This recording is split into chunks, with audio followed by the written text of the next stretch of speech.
दोस्तों नमस्कार, सुप्रभात, गुड मॉर्निंग।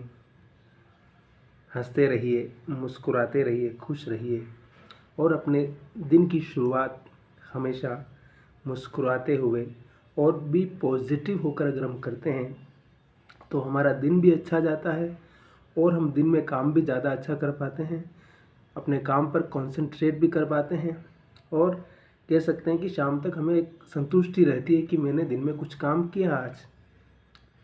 मैं आज चिड़चिड़ा नहीं रहा, अपने आप पर खुन्नस नहीं निकाला या बाकी साथ में काम करने वालों पर गुस्सा नहीं किया। इस प्रकार की बहुत सारी बातें होती है, क्योंकि जब हम बड़े ही खुश होते हैं अंदर से एक वेव्स क्रिएट होती है, वो हमें पॉजिटिव दुनिया में ले जाती है और हमारी क्रिएटिविटी, हमारी सृजनात्मकता को निरंतर आगे बढ़ाती है और कह सकते हैं कि जो पॉजिटिव वेव्स है वो हमारी तरफ आती है। तो इसलिए हम अगर पॉजिटिव लोगों के साथ रहते हैं और पॉजिटिव सोचते हैं और दूसरों की बुराई में हमारा वक्त ज़ाया नहीं करते हैं, तब हम अपने बारे में सोच सकते हैं, अपने काम के बारे में सोच सकते हैं और कैसे उसको बेहतर करना है, कैसे उसको बेटर करना है, उसके बारे में एक पॉजिटिव माइंड सेट बनने लगता है हमारा। लेकिन जब हम इस प्रकार की प्रक्रिया को भुला करके हम किसी और ही प्रक्रिया में चले जाते हैं, तब हमारा माइंड सेट भी उस नेगेटिव प्रक्रिया में, हमारी पूरी शक्ति उसमें लग जाती है कि हम उसको नुकसान कैसे पहुंचाएं। तो कोशिश ये करनी है हमें कि हम अपने आप को लाभ कैसे पहुंचाएं। वो कहा है ना कि जब तक आप खुद सक्षम नहीं बन जाए तब तक आपको फिलोसोफर नहीं बनना है, दूसरों को ज्ञान नहीं देना है, क्योंकि आप उस महत्व को प्रतिपादित नहीं कर पाए, उस चीज़ को आप अचीव नहीं कर पाए हैं। जब तक आप खुद वेल्थी नहीं बन जाए तब तक दुनिया को ये नहीं बोलना है कि यार वेल्थ कुछ भी नहीं है या बहुत कुछ है। तो कहने का मतलब ये है कि बाबर अगर युद्ध जीता तो अपने उस पॉजिटिव वेव्स और तकनीकी उच्चतम और अपने आत्मविश्वास के दम पर जीता हो, एक अच्छा सेना नायक बनकर जीता हो, अपनी सेना का मन जीता उसने कि जीत गए तो साम्राज्य तुम्हारा है और मर गए तो साले स्वर्ग में जाओगे। क्योंकि जो वो समय था उसको मालूम था कि अगर इस समय को अगर मैं जीत लिया तो समझो कि आने वाली ज़िंदगी मेरी है, और अगर इस बीच में हार गया, निराश हो गया और अपने आप को कमज़ोर कर लिया और पैर पीछे हटा लिया मैंने, तो इतिहास मेरे नाम पर थू थू करेगा, थू थू। अगर मुझे विजेता बनना है, अगर मुझे कुछ करके दिखाना है, तो मुझे इस परिस्थिति से लड़ना होगा, अंदर भी और बाहर भी। ये मेरे लिए एक चैलेंज है, मेरे लिए एक भारी चुनौती है। अम्बेडकर को ही ले लीजिए आप, वाल्तेर को ले लीजिए, स्वामी विवेकानंद को ही ले लीजिए आप। स्वामी जी के सामने कम बाधाएं थी क्या? लेकिन स्वामी जी ने कहा कि उठो, जागो और तब तक रुको नहीं जब तक कि आपको लक्ष्य न मिल जाए। लड़ते रहो, इग्नोरेंस को छोड़ दो, लोग क्या बोल रहे हो उसको छोड़ दो, आप रिजेक्ट हो रहे हो उसको भूल जाओ, परिस्थितियाँ कैसी है उसको भी भूल जाओ। आपका सिर्फ ध्यान उस मछली पर होना चाहिए, बस अर्जुन की तरह मछली पर रखिए, और निशाना अगर सही होगा तो सारी चीज़ें एक के बाद एक अपने आप अनुकूल होने लगेगी। बस हौसला नहीं टूटना चाहिए कि मुझे करना है, मतलब करना है। और लगातार अपने आप को कैसे मोटिवेट रख सकते हैं हम खुद को। अंबेडकर साहब के जीवन को देखिए, जो लंदन में पढ़ गया है और यहाँ बड़ौदा के राजा के यहाँ जब उनका कुछ एग्रीमेंट था उसके तहत जो नौकरी करने लगे, तो उनको उस ज़माने में बड़ौदा शहर में घर कोई देने को तैयार नहीं था। इसलिए नहीं था कि उनके पास पैसे नहीं थे यार, वो रेंट नहीं दे सकते थे, या वो घर को गंदा रख रहे थे, या उनको कुछ आता जाता नहीं था। सिर्फ उनकी जाति महार जिसको आजकल हम लोग दलित बोलते हैं, जिसको हमारे सो कॉल्ड लोग कहते हैं कि ये तो अछूत है। वो इतने पढ़े लिखे थे, सब कुछ था, फिर भी समाज के लोगों ने उसको स्वीकार नहीं किया और घर तक देने को तैयार नहीं थे। फिर भी उस आदमी ने, उनका जीवन तो इतना बाधाओं का इतिहास है कि आप उनकी जीवनी पढ़िए, दंग रह जाएंगे कि इतने दुख अगर हमारे जीवन में होते तो हम तो कब की आत्महत्या कर चुके होते।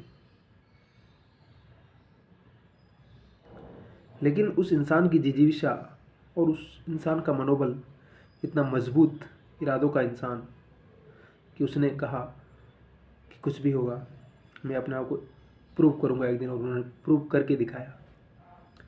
लगातार अपने काम पे ध्यान देते रहे, अपना पढ़ना लिखना, अपने काम पे। उनको पता है कि मुझे क्या करना है, उनको पता है कि मुझे अपने लोगों को उस कीचड़ से बाहर निकालना है। उनके पास क्या कमी थी?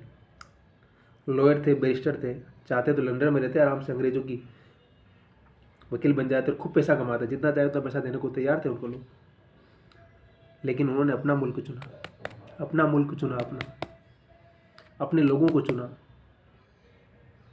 उनके पास किसी चीज़ की कमी नहीं थी। उनको सब बहुत ब्रिलियंट आदमी थे, उनके अच्छे खासे संपर्क थे, और किसी गांधी जी से और किसी मामले में वकालत में किसी से भी कम नहीं थे वो। गांधी जी सिर्फ वकील थे, लेकिन उनको तो और भी कई चीज़ों का ज्ञान था, अर्थशास्त्र लेकर समाजशास्त्र, राजनीति शास्त्र, हर शास्त्र का ज्ञान था। और चाहते किसी अच्छी ब्रिटिशर्स इंग्लैंड की लड़की से शादी करते, आराम से लड़की से शादी करके आराम से उधर लंदन में शिफ्ट हो जाते। जैसे विजय माल्या शिफ्ट हो गया, ऐसे सब कुछ पैसा ले कवर किया और लेके भाग गए यहाँ से। लेकिन उन्होंने अपने मूल्यों के साथ समझौता नहीं किया, बल्कि सारी उम्र लड़ते रहे। किसके लिए? कि एक समान समाज बनाने के लिए, कि आत्मसम्मान से जीने का अधिकार हर इंसान को इस धरती पर, चाहे कोई भी हो, उसको आप आत्मसम्मान से जीने से वंचित नहीं कर सकते।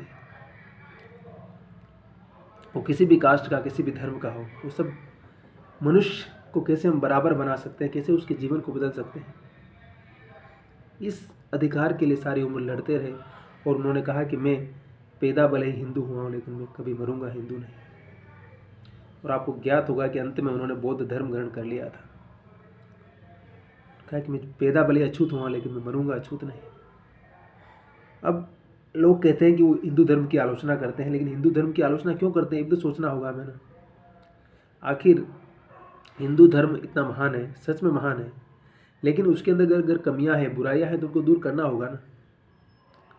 अगर उसके अंदर इस प्रकार की वर्ण व्यवस्था है, अछूत की व्यवस्था है, तो जब तक हम उसको ख़त्म नहीं करेंगे, क्योंकि किसी एक समाज की स्वतंत्रता, एक समाज का वर्चस्व किसी दूसरे समाज की गुलामी पर कैसे चल सकता है?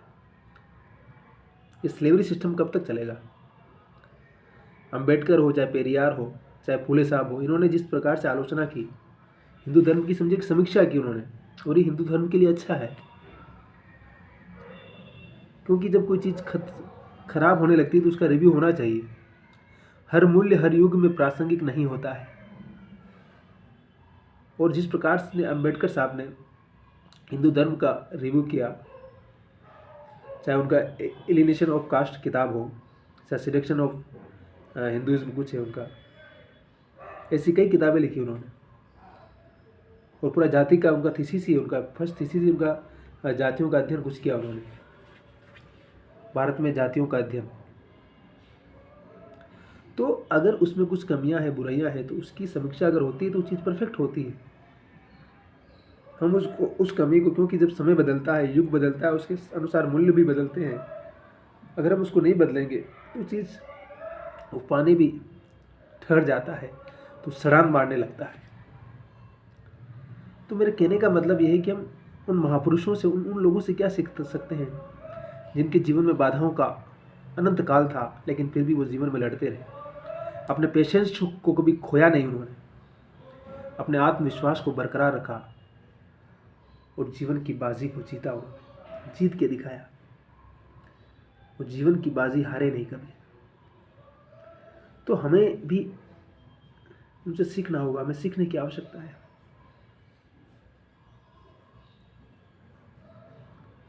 अगर हम उनसे सीखते हैं, अगर हम उनसे कुछ ग्रहण करते हैं, तो निश्चित रूप से हमारी ज़िंदगी में एक बहुत बड़ा इम्प्रूवमेंट होगा, बहुत बड़ा कंट्रीब्यूशन होगा हमारे लिए कि हम कितना सीखते हैं उन लोगों के जीवन से। और किताबें, जितना अच्छी अच्छी किताबें हम पढ़ेंगे, चाहे हिंदी का गोदान पढ़िए, शेखर की जीवनी पढ़िए, अम्बेडकर की जीवनी पढ़िए, ऐसी कई किताबें हैं, गांधी जी की जीवनी पढ़िए, विवेकानंद साहब की किताबें पढ़िए,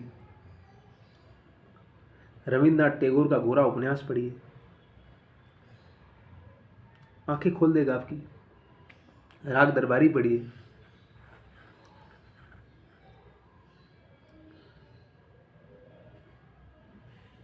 अरुंधति राय का उपन्यास पढ़िए, गॉड ऑफ स्मॉल थिंग्स, मामूली चीज़ों के देवता, गॉड ऑफ स्मॉल थिंग्स, मामूली चीज़ों के देवता। ऐसी कई किताबें जो हमारे दिमाग को खोल सकती है और वो हमें बताएगी कि हम जीवन को कैसे बेहतर बना सकते हैं और कैसे हम समझें। कोई समस्या है, उस समस्या को नेगलेक्ट करने से कुछ नहीं होगा, उस समस्या को समझने की आवश्यकता है। और हम उसको रिजिड होकर नहीं कि हम ही अच्छे हैं, अपने आप को ही सब कुछ मान लेना ठीक नहीं है। वो लॉजिक और तर्क भी कुछ चीज़ होती है। अगर हम उसको स्वीकार करते हैं, अगर उसको हम अपने जीवन में एक्वायर करते हैं, फिर देखिए कैसे आप उस टेम्पर को समझने लग जाएंगे कि साइंटिफिक टेम्पर क्या होता है जीवन में और वो कितना ज़रूरी होता है हर इंसान के लिए। सिर्फ बड़ी कुर्सी पा लेना और बड़ा पद पा लेना ही ज्ञान का सूचक नहीं होता है। विनम्रता, हम्बलता, हम कितना सीखते हैं दिन प्रतिदिन। और जीवन एक संघर्ष का अनंत आख्यान है, ये कभी ख़त्म नहीं होगा। इसलिए इसको एंजॉय करना है। इससे कैसे हम अपने आप को जोड़ सकते हैं, कैसे हम अपने आप को इसमें डुबो सकते हैं, ये महत्वपूर्ण है। तभी वो कलाएं, वो साहित्य, वो संगीत, वो नृत्य हमारे काम का है। नहीं तो हम सिर्फ बड़ी बड़ी बातें करते रहेंगे। बड़ी बड़ी बातें करने से सिर्फ नहीं होने वाला है, उसके लिए अनवरत प्रयास करने की आवश्यकता है। और कितना हम पॉजिटिव हो सकते हैं, कितना हम सीख सकते हैं, ये सबसे महत्वपूर्ण है। तो हंसते रहिए, मुस्कुराते रहिए, खुश रहिए।